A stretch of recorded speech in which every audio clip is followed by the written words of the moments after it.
আসসালামু আলাইকুম। আমাদের নিজের কাছে সিম, আমি গাছ থেকে সিম পাচ্ছি। অনেক সিম হয়েছে আর কি, আল্লাহ রহমত। নিজেও না পাও কিছু, আমার পাওয়াটা বেশি কি পাও।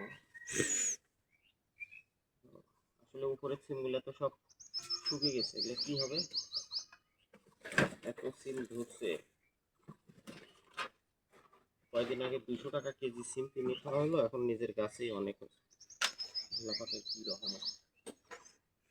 3টা জায়গায় 3টা গাছ লাগানো হয়েছে, 3টা গাছ এই অনেকগুলো করে সিম হয়েছে।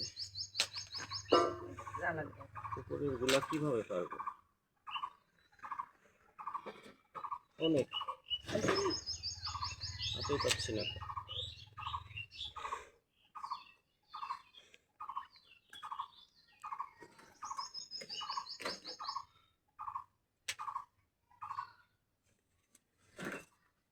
ওটা তো এটাই তো মিষ্টি, এই যে বিশেষত আমি কি রান্না করব? সুন্দর, অসাধারণ। রান্না করবো না দিবা তো, তারপরে তো জারাগুলো তুলতেছে পুরের গুলো তোলো।